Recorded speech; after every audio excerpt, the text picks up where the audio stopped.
जय हिंद, नमस्कार साथियों। आप सभी का मोस्ट वेलकम है आज की इस न्यू क्लास में। साथियों, आज की इस क्लास में हम लोग जो है बिहार पुलिस मद्य निषेध के लिए मोस्ट इम्पॉर्टेंट क्वेश्चन पढ़ने वाले हैं, जो आपके एग्जाम 2026 के लिए काफ़ी ही इम्पॉर्टेंट होंगे। तो आप सभी से निवेदन है दोस्तों कि आप लोग क्लास को अच्छे से देखिएगा और वीडियो पसंद आए तो वीडियो को लाइक करके आप लोग जो है चैनल को सब्सक्राइब कर लीजिएगा, ताकि डेली क्लास आपके पास सबसे पहले पहुँचे और आप उसे देखकर जो है अपनी तैयारी दोस्तों अच्छा से अच्छा बना सके। तो चलिए दोस्तों, हम लोग जो है करते हैं क्लास को स्टार्ट और देखते हैं आज के प्रश्न को। चलिए देखिए आज के पहला प्रश्न। जितने भी प्रश्न का आंसर आपको पता होगा दोस्तों, उसका आंसर आप लोग जो है कमेंट में दीजिएगा, आपका हम रिप्लाई देंगे। चलिए देखिए अगला पहला प्रश्न आप लोग यहाँ पे। संविधान सभा की पहली बैठक कब हुई थी?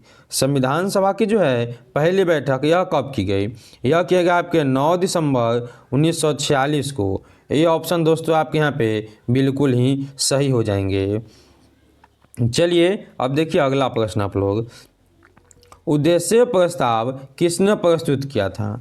उद्देश्य प्रस्ताव को जो है प्रस्तुत करने वाले कौन है आपके? तो आपको हो जाएंगे जवाहरलाल नेहरू। ये ऑप्शन जो है आपके बिल्कुल यहाँ पे सही हो जाएंगे।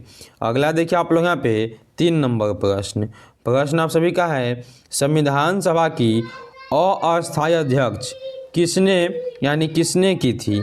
अस्थायी अध्यक्षता जो है किसने की? या आपसे पूछे कि अस्थायी अध्यक्ष जो है कौन थे? वह थे आपके सच्चिदानंद सिन्हा। ये ऑप्शन आपके बिल्कुल ही सही है। और पूछे आपसे ये अस्थायी कौन थे, तो अस्थायी अध्यक्ष जो आपके ये आपको हो जाएंगे राजेंद्र प्रसाद। ठीक है ना, इसको भी आपको अच्छे से याद करना है। चलिए अगला देखिए आप लोग यहाँ पे। भारतीय राष्ट्रीय ध्वज में बीच में कौन सा चक्र होता है? यानी जो चक्र होता है वो ऐसे जो चक्र बना होता है, यह चक्र किस रंग का होता है हमें बताना है। यह आपको होते हैं गहरा नीला रंग का चक्र। ऑप्शन नंबर आपके यहाँ पे बी हो जाएगा सही। चलिए देखिए अगला प्रश्न आप लोग यहाँ पे। वल्लभ भाई पटेल किस योजना में प्रमुख भूमिका निभाए थे? तो वल्लभ भाई पटेल जो है ये आपके रियायतों को एकीकृत करने में महत्वपूर्ण भूमिका निभाए थे। ऑप्शन नंबर आपका दोस्तों बी हो जाएगा यहाँ पे बिल्कुल ही सही। चलिए अगला प्रश्न देखिए आप लोग। संविधान सभा में कितनी प्रतिशत सदस्य कांग्रेस के थे? तो कांग्रेस के जो है कितने सदस्य थे इसमें? यहाँ पे आपके हो जाएंगे ऑप्शन नंबर बी सही 82%। बी ऑप्शन आपका सही हो जाएगा। चलिए देखिए अगला प्रश्न आप लोग। संविधान सभा के प्रारूप समिति का अध्यक्ष कौन थे? काफ़ी ही महत्वपूर्ण प्रश्न आप सभी के लिए दोस्तों कि संविधान सभा के जो है प्रारूप समिति का अध्यक्ष दोस्तों कौन हो जाएंगे? ये आपके हो जाएंगे doctor Bhimrao Ambedkar. Option number आपके यहाँ पे जो है सी हो जाएंगे दोस्तों बिल्कुल ही सही। अब देखिए दोस्तों अगला प्रश्न आप लोग यहाँ पे। संविधान सभा के किस सदस्य ने संविधान की आलोचना की थी? संविधान की आलोचना करने वाले कौन थे? वो आपके थे सोमनाथ लाहिड़ी। ऑप्शन नंबर आपका यहाँ पे बी है दोस्तों बिल्कुल ही सही। चलिए हम लोग देखते हैं अगला प्रश्न। अगला आप सभी का है। संविधान सभा का चुनाव किस आधार पर हुआ था? संविधान सभा का चुनाव जो है कौन से आधार पर दोस्तों किए गए आपको बताना है। यहाँ पे किए गए थे किस आधार पे? तो सीमित मताधिकार पे। ऑप्शन नंबर आपका यहाँ पे सी होगा दोस्तों बिल्कुल ही सही। चलिए देखिए अगला प्रश्न आप लोग यहाँ पे। अगला प्रश्न क्या है? निंदा रोग उत्पन्न होता है। जो निंदा रोग है यह किस कारण से उत्पन्न होते हैं? ये आपको होते हैं किस कारण से? तो ट्रिपोमोना के कारण। ट्रिपोमोना के कारण होते हैं। ऑप्शन नंबर आपका यहाँ पे बी होगा सही। ट्रिप्नोसोमा के कारण यह होते हैं। चलिए अब देखिए अगला प्रश्न आप लोग यहाँ पे। अगला प्रश्न आप सभी का है। रतौंधी कैसा रोग है? रतौंधी जो है कैसे होता है या कैसा रोग है? यह आपका जो है विटामिन ए की कमी से उत्पन्न होने वाला रोग है। ऑप्शन नंबर आपका डी हो जाएगा दोस्तों बिल्कुल ही सही। चलिए देखिए अगला प्रश्न आप लोग। रंगों के प्रति अंधापन कौन सा रोग है? रंगों के प्रति अंधापन जो है यह कौन सा रोग है? आपके आनुवांशिकता रोग। ठीक है, यानी आनुवांशिक रोग है। ये ऑप्शन आपके बिल्कुल नहीं सही है। इसमें उनको जो है लाल पीला और हरा में कोई भी अंतर नहीं दिखाई देता है। चलिए हम लोग जो है देखते हैं अगला प्रश्न। अगला आप सभी का है, स्कर्वी किसकी कमी से उत्पन्न होता है? स्कर्वी जो आपके विटामिन सी की कमी से उत्पन्न होते हैं। सी ऑप्शन आपके सही होंगे। विटामिन ए से क्या होते हैं? रतौंधी होते हैं। क्या होते हैं? रतौंधी होते हैं विटामिन ए से। विटामिन बी से आपका होता है क्या? तो बेरी क्या होते हैं? तो बेरी आपके जो है विटामिन ए की कमी से, विटामिन बी से होते हैं। चलिए हम लोग जो है देखते हैं अगला प्रश्न। अगला आप सभी का है, वायुमंडल का विस्तार पृथ्वी की सतह से कितनी ऊंचाई तक है? तो वायुमंडल जो है पृथ्वी की सतह से लेकर और आपके 800 किलोमीटर तक है। सी ऑप्शन दोस्तों आपके यहाँ पे सही हो जाएंगे। चलिए देखिए अगला प्रश्न आप लोग, वायुमंडल में सबसे अधिक मात्रा किस गैस की होती है? तो वायुमंडल में सबसे अधिक आपका जो है नाइट्रोजन हो जाएगा, जो कितना आपका है 78% है। ऑक्सीजन जो आपका है वो 21% है। और आपका यहाँ पे कार्बन डाइऑक्साइड की बात कर ले तो ये कितने हैं? तो 0.03% आपके जो है यह कार्बन डाइऑक्साइड है दोस्तों।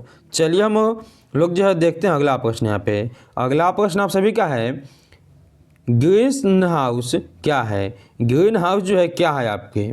तो यहाँ पे क्या कहिएगा आप लोग? ऑप्शन नंबर आपका हो जाएगा सी सही, पौधों के लिए अनुकूल घर। ऑप्शन नंबर आपका यहाँ पे सी होगा सही, ग्रीन हाउस। चलिए अगला प्रश्न देखिए दोस्तों। अगला क्या आप सभी के यहाँ पे है, कार्बन डाइऑक्साइड का उपयोग कौन करता है? तो कार्बन डाइऑक्साइड का उपयोग जो है यह करते हैं कौन आपके? तो पेड़ पौधे जो अपने कार्बन डाइऑक्साइड लेते हैं और ऑक्सीजन को छोड़ते हैं। सी ऑप्शन सही है। दोस्तों अभी तक आप लोगों ने वीडियो को लाइक नहीं किया तो फटाफट से वीडियो को लाइक कीजिए और न्यू हैं तो सब्सक्राइब कर लीजिए ताकि आपके पास डेली का क्लास ऐसे ही पहुँचते रहे। चलिए हम लोग जो है देखते हैं अगला प्रश्न। अगला आप सभी का है, वायुमंडल की सबसे पहली परत कौन सी है? सबसे पहली परत जो है वायुमंडल की ये आपको हो जाएंगे क्षोभ मंडल। कौन है? क्षोभ मंडल है। ऑप्शन नंबर आपका यहाँ पे सी बी हो जाएगा सही। चलिए अब देखिए अगला प्रश्न आप लोग यहाँ पे, ब्रह्म समाज की स्थापना किसने की थी? ब्रह्म समाज की स्थापना जो है यह किए थे कौन आपके? राजा राम मोहन राय। यहाँ पे आप लोग जो है ये ऑप्शन को सही कीजिएगा। ये ऑप्शन आपका बिल्कुल ही सही हो जाएगा। अब देखिए अगला प्रश्न आप लोग, बंगाल विभाजन 1911 में किसने रद्द किया? तो बंगाल विभाजन जो है यह रद्द करने वाले कौन थे आपके? तो लॉर्ड हार्डिंग थे। कौन थे? Lord Hardinge. आपके डी ऑप्शन सही है। और बंगाल विभाजन जो है यह लॉर्ड कर्जन के समय में होते हैं। कब? तो 1905 में। 1905 में आपका होता है बंगाल विभाजन और 1911 में जो है लॉर्ड हार्डिंग इसे रद्द कर देते हैं। चलिए हम लोग जो है देखते हैं अगला प्रश्न। अगला आपका है, फूंक डालो और राज करो की नीति किसने अपनाई थी? फूंक डालो और राज करो की नीति जो है यह अपनाने वाले व्यक्ति जो थे अंग्रेज थे। कौन थे? अंग्रेज लोग थे। ये ऑप्शन आपके दोस्तों सही हो जाएंगे यहाँ पे। चलिए देखिए अगला प्रश्न आप लोग, सिपाही विद्रोह कब हुआ था? सिपाही विद्रोह किसे कहते हैं हम लोग? तो 1857 क्रांति को, 1857 क्रांति को जो है कहते हैं सिपाही की विद्रोह। ऑप्शन नंबर आपका यहाँ पे हो जाएगा बी, बिल्कुल नहीं सही। चलिए अब देखिए दोस्तों अगला प्रश्न आप लोग यहाँ पे, रॉलेट एक्ट किस वर्ष पारित हुआ? काफ़ी ही महत्वपूर्ण प्रश्न आपके लिए है। रॉलेट एक्ट जो है यह किस वर्ष पारित हुए थे? ये आपके बता कब? तो 1919 में। बी ऑप्शन दोस्तों आपके बिल्कुल ही सही हो जाएंगे। चलिए हम लोग जो है देखते हैं अगला प्रश्न। जलियांवाला बाग हत्याकांड की जांच के लिए सरकार ने किस समिति का गठन किया था? जलियांवाला बाग हत्याकांड की जांच के लिए जो है सरकार ने हंटर समिति का गठन किया। यहाँ पे दोस्तों आपके ये ऑप्शन जो है बिल्कुल ही सही हो जाएंगे। चलिए देखिए आप लोग यहाँ पे जो है आपका 25 नंबर प्रश्न, काफ़ी ही महत्वपूर्ण प्रश्न आपके लिए है। चौरी चौरा कांड के बाद महात्मा गांधी ने किस आंदोलन का उल्लेख किया? ऑप्शन आपका यहाँ पे देखना है, इंपॉर्टेंट प्रश्न है और इसका आंसर देना आपको कि जो आपके हैं चौरा चौरी कांड के बाद गांधी जी ने जो है किस आंदोलन का उल्लेख किया? तो यहाँ पे क्या आपके हो जाएंगे? ऑप्शन नंबर आप लोग ए सही कीजिएगा कि असहयोग आंदोलन जो है इसके बाद बंद हो गया था। ये ऑप्शन आपका यहाँ पे बिल्कुल ही सही हो जाएगा। चलिए हम लोग देखते हैं अगला प्रश्न। अगला आप सभी का है, असहयोग आंदोलन का प्रस्ताव कांग्रेस के किस वार्षिक अधिवेशन में पारित हुआ? असहयोग आंदोलन का प्रस्ताव जो कांग्रेस के कौन से वार्षिक अधिवेशन, ये आपके सितंबर 1920 कोलकाता वाला जो अधिवेशन है इसी में पारित किया गया था। ये ऑप्शन दोस्तों आपके सही हो जाएंगे। चलिए देखिए अगला प्रश्न आप लोग, रंपा विद्रोह कब हुआ? रंपा विद्रोह जो है यह किया गया था आपको 1916 में। ये ऑप्शन दोस्तों आपके यहाँ पर सही हो जाएंगे। चलिए हम लोग देखते हैं अगला प्रश्न। अगला आप सभी के यहाँ पे 28 नंबर प्रश्न है, भारतीय राष्ट्रीय कांग्रेस की स्थापना कब की गई? काफ़ी ही महत्वपूर्ण प्रश्न आपके लिए है कि भारतीय राष्ट्रीय कांग्रेस की स्थापना जो है कब किए गए? यह किए गए थे आपके 1885 में। ये ऑप्शन आपके सही है। और कहाँ पे किए गए? यह किए गए आपके मुंबई में। कहाँ पे? तो मुंबई में यह किए गए थे, ठीक है ना, मुंबई में। और किसने किया? तो A.O. ह्यूम ने। A.O. ह्यूम जो है इसकी स्थापना किए थे। चलिए हम लोग देखते हैं अगला प्रश्न। अगला आपका है, भारतीय राष्ट्रीय कांग्रेस के पहले अध्यक्ष कौन थे? इंपॉर्टेंट प्रश्न आपके लिए हो जाता है कि भारतीय राष्ट्रीय कांग्रेस के जो है प्रथम अध्यक्ष कौन थे? यह था आपके व्योमेश चंद्र बनर्जी। ये ऑप्शन आपके दोस्तों यहाँ पे आपके बी ऑप्शन से होंगे, ठीक है ना। बी ऑप्शन आपके बिल्कुल ही सही हो जाएंगे। चलिए हम लोग देखते हैं अगला प्रश्न। ऑल इंडिया मुस्लिम लीग की स्थापना किस वर्ष हुई थी? यह भी आपके लिए इंपॉर्टेंट प्रश्न है कि ऑल इंडिया मुस्लिम लीग की स्थापना कब हुआ? यह आपका जो है 1906 में किया जाता है। सी ऑप्शन आपका सही है। दोस्तों यह थे आज के आपके 30 इंपॉर्टेंट प्रश्न। क्लास कैसा लगा आप लोग हमें जो है कमेंट में बताइएगा। और क्लास अच्छा लगा दोस्तों तो आप लोग क्लास को लाइक कीजिए जल्दी से, और लाइक करके आप लोग न्यू हैं तो सब्सक्राइब भी कर लीजिए, क्योंकि ऐसे ही क्लास आपको डेली के डेली इसी चैनल पे मिलते हैं। चलिए हम लोग जो है मिलते हैं एक नेक्स्ट वीडियो में। तब तक के लिए जय हिंद, जय भारत।